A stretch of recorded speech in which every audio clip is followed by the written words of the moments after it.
Hey, it's Sarah Burke here from the Women in Media podcast. And before we get started on a new episode, could I get you to hit like, follow, subscribe, hit the bell, whichever app you do your podcast listening in. Make sure you're all set up so you know when there's a new episode and you can help spread the word. Oh, and if you're so inclined, could I ask you to leave a review if the app that you're using does that? You're the best. All right, let's get to the show. I'm Sarah Burke, and this is the Women in Media podcast. I'm really excited for this episode because I have a lot in common with my guest. Our careers began at the same university, the same company, and in the exact same position. No wonder we were so jealous of each other. The advice I would give my younger self is to just be okay with who you are. Stop trying so hard. Stop trying to fit a mold. Instead, be okay with who you are, because who you are is your marketable difference, and that's what sets you apart from everyone else, instead of just blending in. I interviewed Tyrese Gibson from the Fast and the Furious franchise. He was promoting a book that he wrote called How to Get Out of Your Own Way. That piece of advice has stayed with me, and it's this idea that you're the only person holding yourself back from success. And I constantly am checking myself as, am I the one stopping myself from doing this? Most of the time, yes. She is a former Much Music VJ, and she's now the LA correspondent for Etalk on CTV. My guest is Liz Trinnear. So you're sort of waiting out the pandemic in Colorado. You're in your husband's studio. We have a studio in LA. That's his main studio, but this is his studio here. And so I've got like 303 representing in the background. And I wish I knew how to play the guitars and the keyboards all in front of me, but I don't. I have really no musical skills outside of the shower. It's really funny that you and I just reconnected because we've known each other for a really long time. We actually graduated from the exact same program at the University of Western Ontario. MIT is this like really interesting program called Media, Information, and Technoculture. I always tell my friends when they ask what that is, that it was like us studying tablets before anyone knew what an iPad was and things like that. Is that what you would say? I like to tell people that it's kind of a culmination of all media studies, but super rad and alternative. And you can basically pick your own stream, whether it's music journalism, new media, whatever it is. And it's funny because I look back at my audition tape when I was in fourth year university, when I was auditioning to be a Much Music VJ. I'm like, this is my computer where I do all my social networking. And it's the idea that I called it social networking in 2010 or 2009 is so funny, because I would never say, I'm gonna take a break and go do some social networking on my computer right now. Yeah, I also talk about the fact that one of my professors said that there will be a robot in every household by 2020. We're not quite there yet, but we are very close. So that's what I took away from MIT. Hey, Google, are you listening? I'm a little lost. That's the thing. It's true. We do have a form of a robot. Even our, like, if you have a Dyson vacuum cleaner or anything like that's remote or portable, it's like, that's kind of like or a Zumba, what are those little like, yeah, a Roomba. Zumba's the dance. Anyways, a Roomba, yeah. Those things are like little robots that clean your house.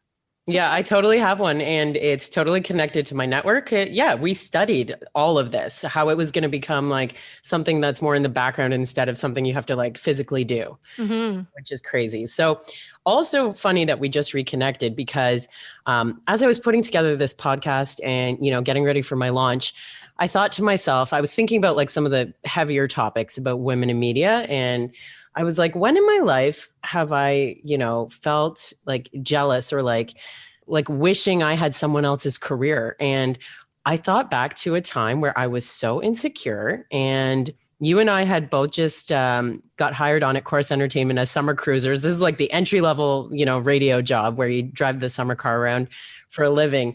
And my God, was I so jealous when you got your Much Music gig, becoming a VJ. Like, it kills me that I couldn't be happy for you at that time in my life, because right now I'm so proud of you. And I watch like what you do every day. You're doing something very cool. It's funny that you say that, because at the time when we both got hired, so picture this, I grew up in London, Ontario. I grew up listening to FM 96, which is a rock radio station.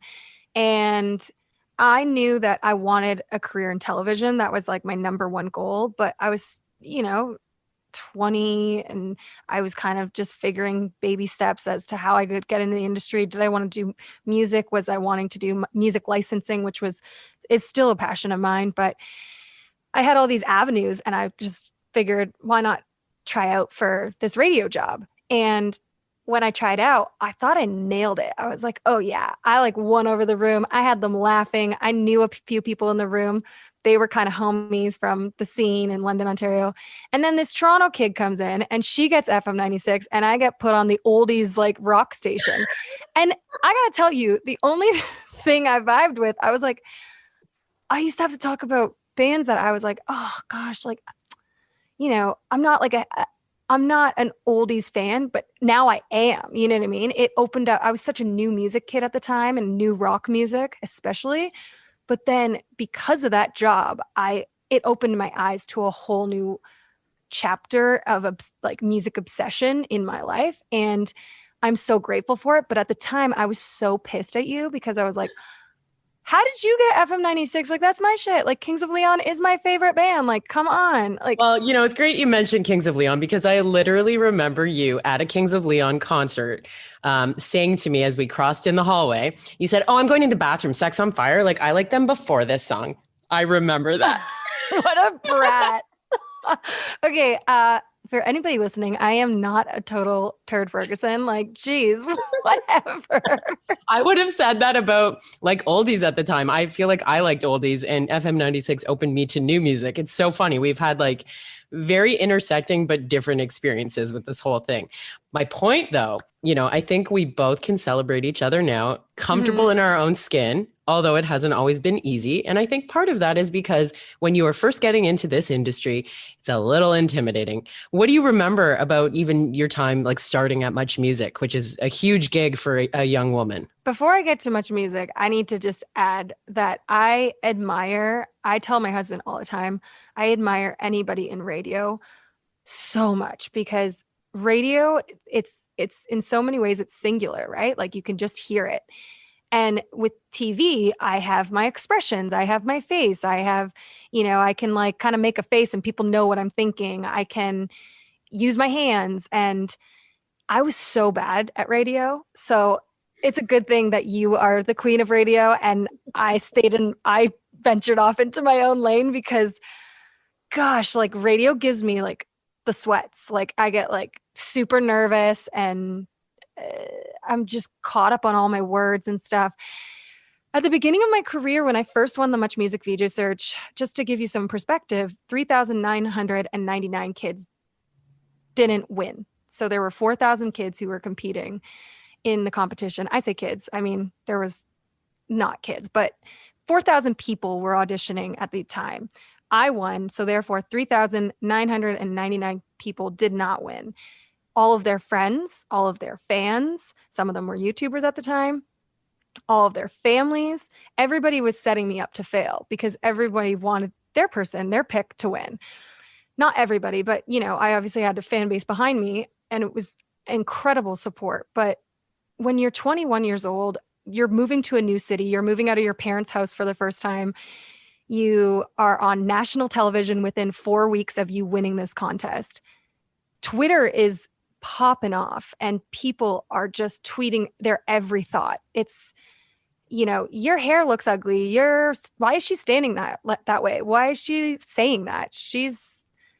I don't know. The comments I used to get were just so hard. And especially from a university kid who was just kind of minding her own business, working at a rock radio station in the day and bartending at night. It's like you get kind of catapulted into this industry. And I was so insecure. I went home and cried almost every single night for the first 3 months of my job because I was just insecure. I didn't know who I was. I was hearing all these voices from various producers saying, oh, you should try this. You should wear this. You should do this. And why don't you act a bit more like this VJ and da-da-da-da-da. And at the time, I just was so lost in who I was that I second guessed everything. And I mean, I'm still like that to a certain degree. I obviously think about things and I lead in a life with a purpose, but at the time, I was just a scared little chicken in front of that camera. And so one of my camera guys, shout out to Chris Corrado, he stuck a toy soldier on top of the camera so I could focus, because I had such a hard time looking into this camera lens, knowing that I was speaking to Canada. And I won the VJ Search on December 4th, 2009. And my first day hosting a full hour television show was on January 5th at noon hour. And it was Video Flow. And it was a full hour of just me by myself talking to a camera. So the intimidation factor, also, I've never done television before. The only thing I had in my back pocket was radio, and radio I really wasn't that good at. So it was just this whole new world. But at the beginning of my career too, I was like a kid in a candy store. I went into the music archives, into the basement of Much Music, and I pulled like every interview that was my favorite. Like, because when I say I was obsessed with Much Music, I mean I was obsessed with Much Music. My mom is going through all her VHS tapes right now, and she dug up like videos after tape of me recording Blink-182 interviews, and like Blink-182 only, like every music video possible. She's like, can I delete these now? And like the Much Music Video Awards, I was like, I just loved it. It was just a dream of mine to be in that world. And then I got in that world and I was just like, uh-oh, what did you sign up for? I think a lot of us think that. And, you know, to echo your sentiment around people watching, like, I think we yearned, if I may assume, I think we both were yearning for the spotlight, but then very quickly realizing that it comes with all sorts of responsibility. That's just it too. It's like the responsibility factor of when you say something, it's there. And also you are now jumping into, you used to look up to Much Music VJs as role models, to you are a role model now. And on top of it, I was 21, living on my own for the first time in a big city where I could go to a rock show every single night, and I could live free and make all my own meals and order what I wanted to. Like, it was, I mean, I had 2 roommates and it was a very modest lifestyle, but you know, I think about 21 and I think, oh my gosh, you were such a baby. Let's go back to the origin story of you wanting to get into television. Was there a VJ that made you want to do that for a living? Oh, I could name so many, but ones that stand out to me are Sukyin Lee, Namageni, and Amanda Walsh. I recently ran into Amanda Walsh in LA at the LA consulate. They were having a party for the Grammys, I think, or I can't remember. And I ran into her and I was starstruck. I saw her from across the room and I was like, oh, that's Amanda Walsh. She's like the person who really like inspired my career. And I loved, you know, there's something so unique about every VJ. I loved them for different reasons. Like, for instance, George Stroumboulopoulos, I loved Strombo for his encyclopedia that lived inside of his brain. Like, he just knew everything about music. He was so confident. He came across like, yeah, I'm just going to sit down and have a conversation with this person. It's not really like a celebrity. It's not really whoever. And then Sukyin, I mean, was just so effortlessly herself and was so unique. And for me, watching that, I was really inspired by her uniqueness. You could tell it, every move she made, everything she wore, everything she said was what she wanted to, which is very hard in our world, you know? And Nam was just so cool. Like, she breathed this coolness that she came on the screen. I just loved listening to her interviews and her conversations. She was so thoughtful in her wording with questions. And then Amanda Walsh, for me, she was the girl next door. She was the youngest VJ at the time. I think she became a VJ at 18 years old, and she was Holy, yeah. Yeah, found in rural Montreal or rural Quebec somewhere. So it's just kind of a cool story. And so I resonated with her, especially at the beginning of my career, being like a small town kid. I mean, London's not a small town, but coming into a big city and being quite young at the time, becoming a VJ. But she was such a sweetheart on TV, and that really came across. And I think I really admired that about her. So it was very funny. When I went up to her, I kind of word vomited. I was like, Hi, I'm Liz. You don't know me. I'm a Much VJ. Well, I was a Much Music VJ. Now I live in LA with my husband. Anyways, I started and it was just like, blah, blah, blah, blah. And she's like, I know who you are. And I was like, oh my God, cool. And I was like, oh my gosh, like maybe I could exchange numbers and like we could be friends. So I have her number on my phone. I've never texted her. But yeah, it's just funny because when I think back to that time, like I would be glued to the television. As soon as I got home from school, I would turn on Much Music, watch every music video, watch every interview.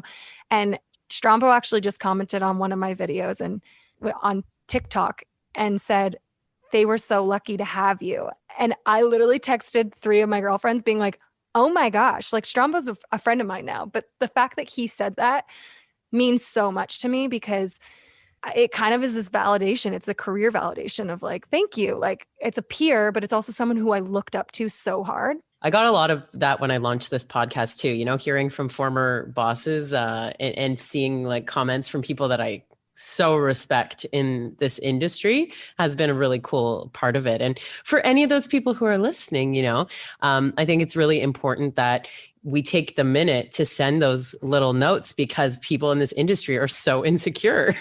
Yeah, it's so, you know, another thing that I've noticed in my career is comedians. You know, comedians are always these people who you think they're so funny, they're like the life of the party, all that stuff.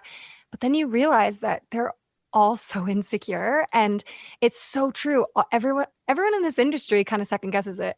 And even if they are acting like they're cool, calm, and collected, there's probably a part of them that's not, and they're faking it till they make it. Well, at least that was my motto. But yes, sing praises, tell people when you appreciate them. Also, don't burn bridges because you never know who's going to come back around. And I mean, our idols might become our peers eventually. And it's a really cool moment, and be proud of yourself to have that achievement and grasp that. I think it's a pretty big win. So given that we've discussed that we both weren't always feeling secure in our jobs, I don't think we always feel empowered in the media. I think sometimes people are trying to stuff us into molds. I think people sometimes are trying to tell us a different avenue than we may have in mind. If we look at, you know, advice in the industry, is there ever a piece of advice that you got that really changed the way that you did things? Ooh, you know, I had a pretty harsh conversation with a boss at the time who is a friend of mine now. And she sat me down. It was earlier on in my career. It was so transparent and it was coming across on screen that I was so nervous. I was so unsure of who I was and just lost. And she pulled me aside and she said, I really think you need to go study at Second City. I think it will be good for you. I think it will build your confidence up. I think it will get you out of your head and just say yes, as we say in improv. Yeah, yeah. And when I say there's like a career pivoting moment, it was the career pivoting moment for me. Things started changing after I studied at Second City. I walked differently, not walked, but like I just had a different stance. I wasn't so in my head about things. I was able to listen and react, not just be like, oh, what's my next question? What's my next question? I was able to be in the moment. I was able to be off the cuff because in our job, we used to shoot in the streets of Toronto. So things would happen and we'd have to address it. You know, if someone's dancing behind you, you're like, oh, hey, what's up, dude?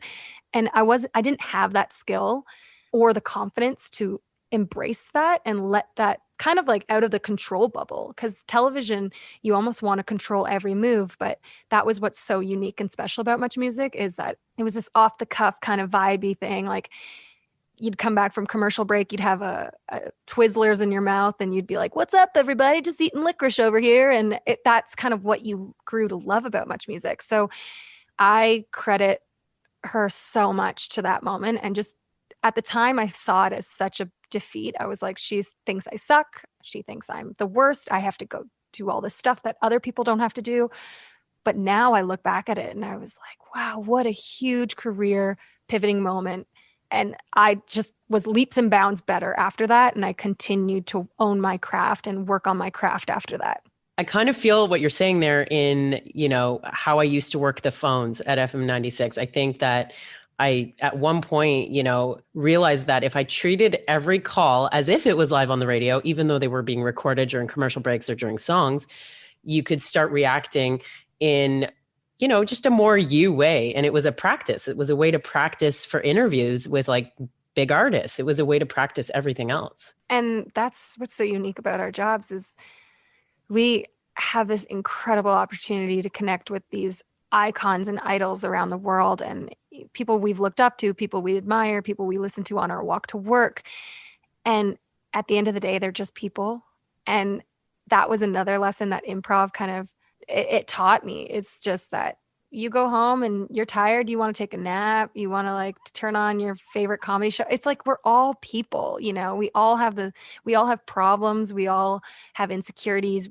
It's so important for us to kind of sit back and not hold everybody on a pedestal, because I don't think everyone wants to be on a pedestal. And it's also helped me talk to the audience, like interact with the daunting screen that was staring at me, this like camera lens that was staring at me. It was like, no, I'm going to just talk to like my friend Megan from back home. She's at back home watching me. I'm just going to talk to her. Yeah. So 2-part question, 2 different sides of the same coin. Tell me about an interview that you were really proud of with someone that you really looked up to. Ooh, this just happened a few weeks ago. Good. When I say that I am so grateful for my career, I am insanely grateful for my career. I have a lot of pinch me moments, a lot of moments where I was so incredibly nervous. I thought I was going to throw up. Like Lady Gaga just almost died and gone to heaven. It was just this great moment. And my best friend and I, it was at the MMVAs. She had just performed this epic show, and everybody had gone home. Everybody went to the after party, sorry. And someone came by and said, we might get Lady Gaga. You'll have like 10 minutes with her. And I was like, but I haven't prepared. I don't have any question. Okay. And they're like, it's fine. So I went back down to the green room and I told my best friend Kathleen, and she grabs me and we both like did like one of those screaming, like holding on to each other's hands. What? Like we're just like screaming like 2 giddy little schoolgirls being like, this is the coolest thing ever. And she kind of gave me like a pep talk of like, just go in there, just ask your questions. Like, and what was so iconic about Gaga at the time is that she was just coming out. She was crushing it on the radio, crushing it all around the world. Number 1 everywhere. She was the it person. She had an entourage of like 20 people, and she told them all to stay out of the room. And it was just her and I and our videographer. And that moment for me was just so cool. And I don't know if I want to watch the interview back, because I don't know if the interview was any good, but the fact that I held my composure and kind of celebrated that moment, that I was not going to get to the after party just on time, but I was able to interview the one it person, the star of the show. Like that was just such a cool moment. And then not to mention, she was so cool. She gave me like the biggest hug, and she was like, oh girl, you can do this. Like, don't second guess yourself. I kind of stuttered off the top of the interview because I was nervous. And she's like, no, you got it. It's just me. It's just you're Lady Gaga. This is the coolest thing ever. That's a really fun story. And then I'll give you another one, just because I've had the luxury of interviewing so many A-list celebrities and so many iconic musicians and pop stars. But one that I've always loved and that I always said would be my number 1 interview is No Doubt and Gwen Stefani. For me, No Doubt was a band who shaped my listening at such an early age. It was the first CD I bought with my own money. And it was just this person, well, Gwen, I just looked up to, and I always dressed like her and I wanted to be like her. And I thought she was so cool. I watched every single interview. My walls were covered with her posters. During the pandemic, an opportunity came up to interview her. And my producer calls me and she says, hey, is this a good time? And I was like, yeah, is everything okay? Oh my gosh, what's going on? She's like, no, don't worry. It's something really, really great. And I was like, okay. And she's like, you know that one person in your career you've never interviewed, but you dreamt of interviewing since you were a little girl? Gwen Stefani. And she's like, girl, it's happening. It's happening. And I had the same like giddy little girl, like, oh my God, this is the coolest thing ever, sweating and kind of like having my own solo dance party. Then I would call my producer before the interview and I was like, oh my gosh, I don't know if I can do this. I'm so nervous. Like I don't get nervous really anymore, but I'm nervous. And it's because little Lizzie is sitting behind me. Little Lizzie's like, this is the greatest thing in your life. You need to be cool. You need to show her that you're just like her and you could be her friend.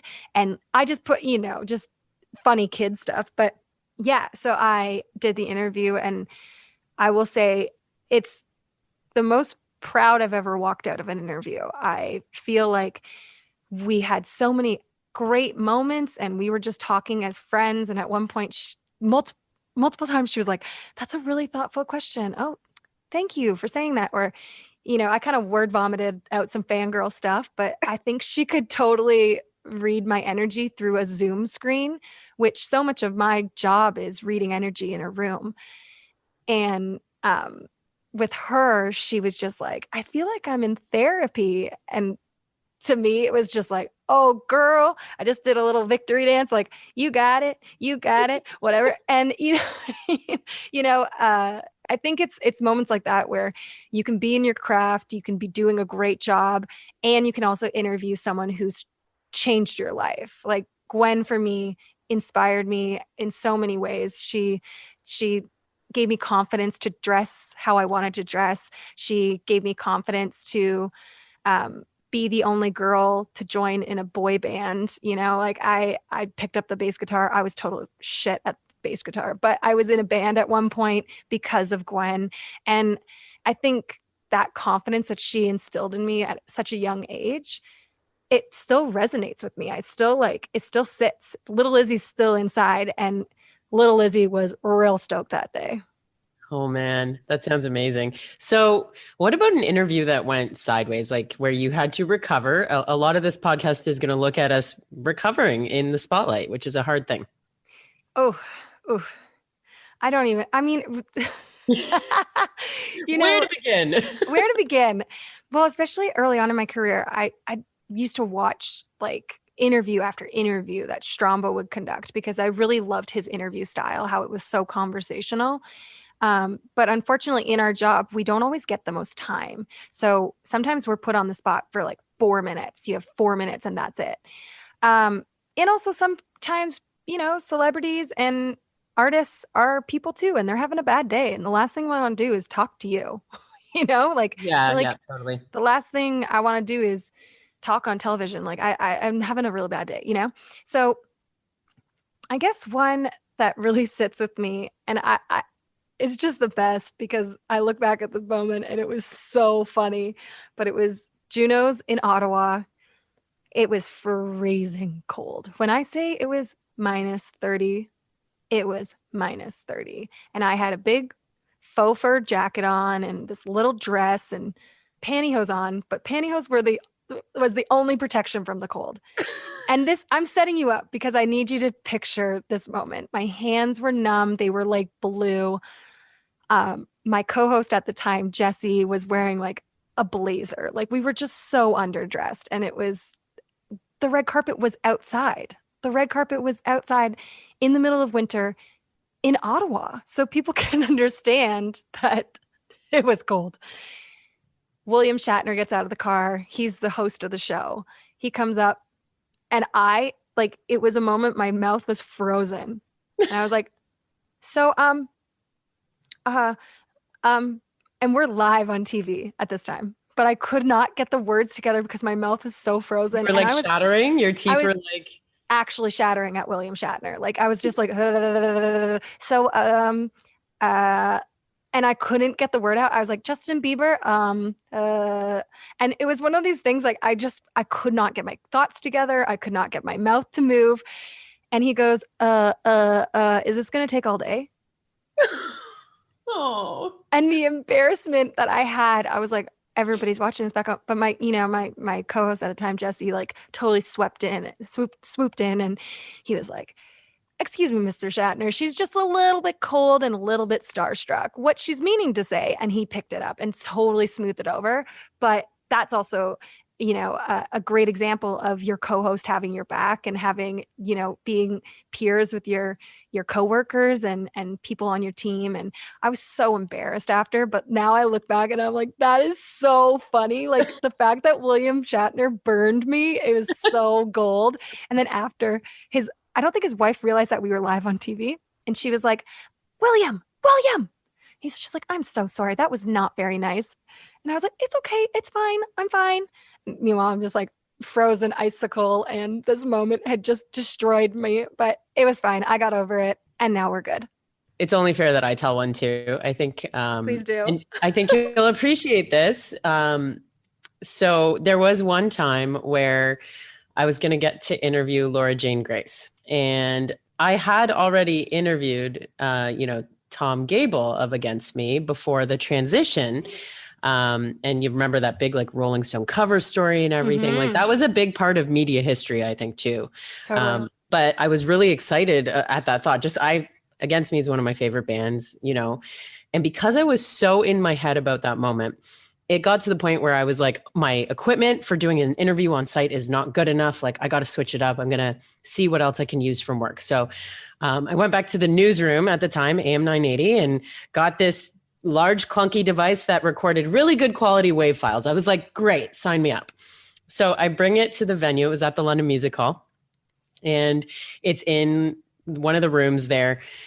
I have the greatest conversation with Laura Jane Grace. Like I'm just like in the moment, feeling it.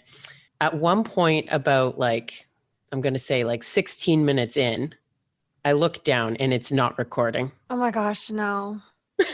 So I notice I'm suddenly not very present.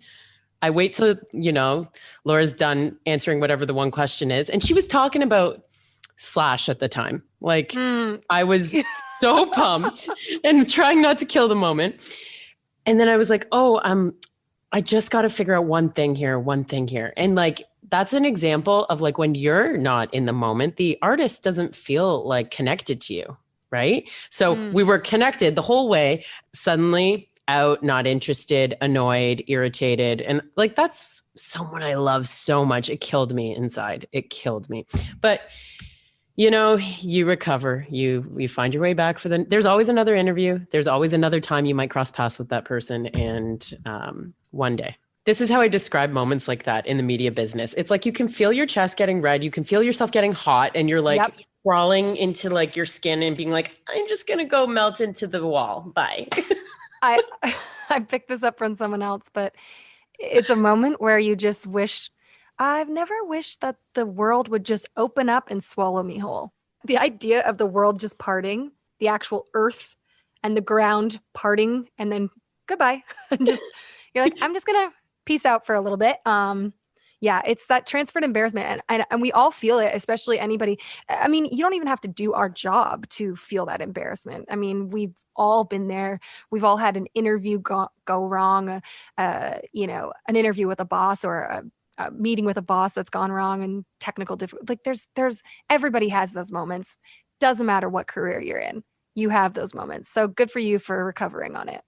Absolutely. Now, another thing I wanted to bring up with you, and I'm not looking to drop names here. Like this is not a conversation about, the people who have wronged me in my past. Although if those people are listening, I remember you. Put it that way. But look at me now. Look at me now. No, it's not like that. It's not like that. It's almost like looking back at my younger self. Obviously, many lessons learned, right? Mm-hmm. But is there, a time where you haven't felt empowered by female coworkers? Like I can think of bullying from above and below. And it's really hard because, especially when you're already fighting to be that woman, like maybe it's the one woman around the table, maybe it's the one woman on TV, maybe it's the one woman on, the radio lineup for the day. But when there's already a shortage of opportunity to then compete with each other is a whole other thing. Like you and I, even how we used to feel about each other, we were never rude to each other. I think we both did a really good job of like putting on the face, and kudos to you, because I never knew you felt like that. Oh, I mean, when I say it was also, let's just go back to that moment too. Like when I was like kind of pissed that you got that job, I was also like, I literally met you. I didn't know you I knew you from class, but I didn't really know you. when you got the job also, I was like, Sarah's so much better than me. Like she is so good. Like your voice is meant for radio. Like you have such a good I rasp. feel that way about your rasp. But that's so funny because I think back to like, yeah, you were the obvious pick. Like you were the person. And that is such a good example of, this is what one of my girlfriends told me, who is an actress. And she said, just because you don't get the part doesn't mean that you're not good. It just means you weren't right for the role. And I think that is so important. Just because you don't get the promotion, just because you don't get the big interview, just because you don't get that position or that raise or whatever it is, it's just not your time. Your time will come, or, you know, something else is lined up for you. And I'm such a firm believer in that because yes, early on in my career, I mean, even still, I've had moments where people who I've looked up to didn't always read me well and weren't always the warmest and friendliest to me in the hallways. There was a coworker of mine who I had looked up to for so long. And there was a moment of a misunderstanding of something I had said. And this person thought I was taking a jab at them. And it couldn't have been further from the truth. Like it was just, I had looked up to this person and had such a, I put them on a pedestal, you know, like I was so in This awe. is all part of the insecurity thing that Yeah. we keep talking about, because we sometimes feel like something's directed at us when it's not even at all. Yeah, exactly. And unfortunately, it kind of blew up, and it became more of a thing than it needed to be. And to this day, it's not totally resolved. But all I wanted to say to that person is, this was a complete misunderstanding. Like, you do not know that this is actually what happened. But I also think that it's important to realize that everybody's got their own thing, and insecurities lie within all of us. And to be cautious and conscious of like what we're saying and when we're saying it. And that goes into me having like these second guesses and being like, did that sound okay? Does that go okay? Because I worry now, you know, I'm very sensitive about what I say and aware of what I say. But yeah, I think things don't always go according to plan. But then I also have an example of someone, you know, who wasn't the warmest to me at the beginning, but then now we're best friends. And it's like, in the industry, especially with women, I will say, we are stronger together than we are individually. And if we can just all understand that we all have a role and our role is very different from the other person's, that's okay. You know, we're in a competitive industry. There aren't that many roles. There aren't that many positions on radio. There aren't that many positions on TV. But if we can all kind of be united and all understand that we all have our own things to offer. There's a reason we were casted on TV in some ways, you know, there's a reason we are on a cast. And I think it's super important for all of us to lift one another up and cheer for those big moments that they have and not be envious or jealous, and try and take those ideas and push them away, because we're all we got in some ways, you know, like this is what we got. We might as well rise above. And I do, you know, I always think of Michelle Obama pretty much every day, but Michelle Obama, when they go low, we go high. And you know, it's funny. She hasn't responded to me about coming on this podcast yet. But weird. Well. Hey, never say never, man. Michelle is the OG queen boss. I want her to become president of the world. She just, I love her. I listened to her interview. The amount of Michelle Obama interviews I've watched, it's embarrassing if you see my YouTube suggestions. Well, and if you know anything about her, right? Like if you've watched the documentaries and all the things, like, you know that like she's so good at that stuff, and she never even meant to be doing that stuff. Like she's always been like doing work that's important to her, but I don't think she ever meant to do it in the spotlight like this. And it also goes to show you, she is such a firm believer in women supporting women and rising each other up and banding together and saying like, let's do this together.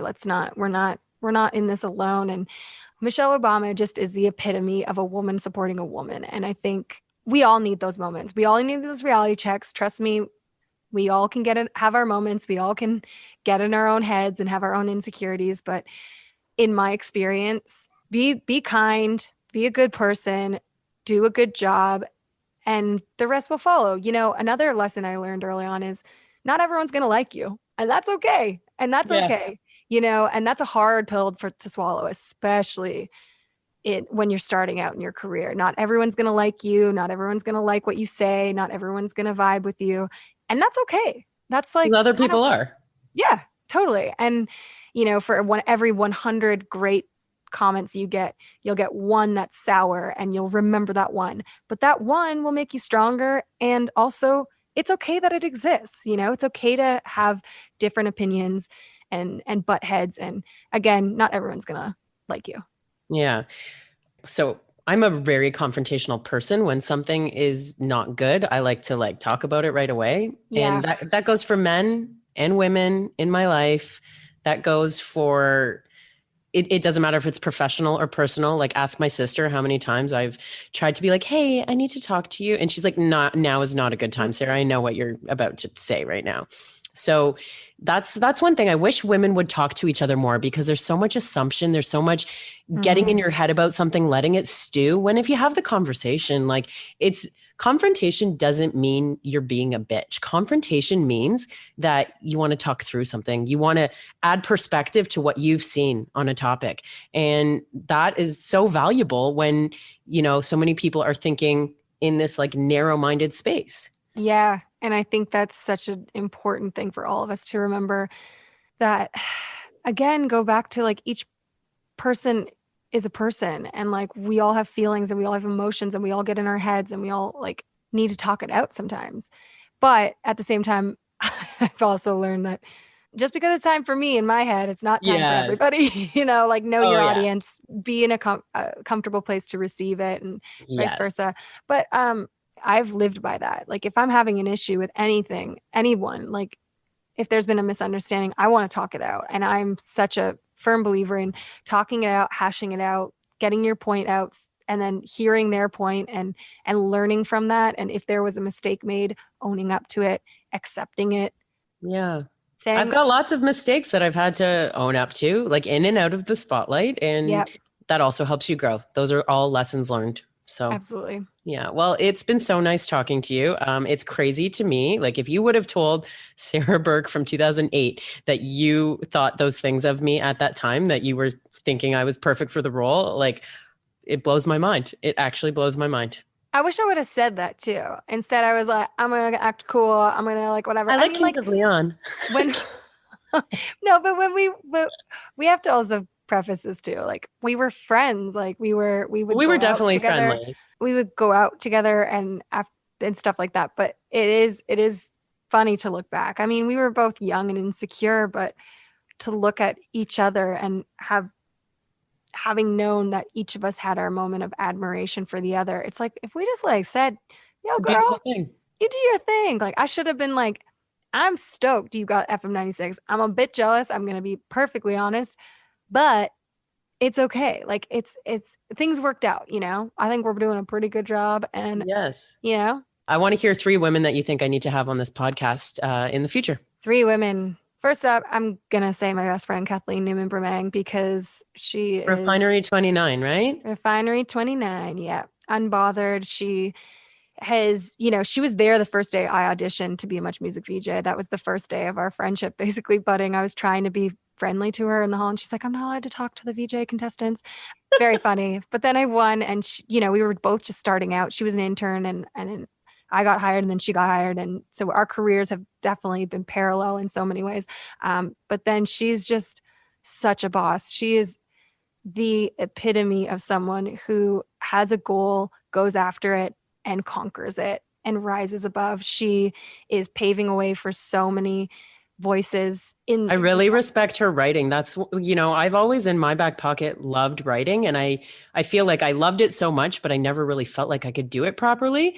And, when I read her work, I'm just like, wow. Yeah. And she is someone who I go to for advice all the time, but, she had a career and a goal to be in television, but then really had a love for writing, and she's pivoted that and gone into this incredible career lane and totally dominated. And this is the coolest thing about it is she's not even close to where she's gonna go. I'm so excited to cheer her on.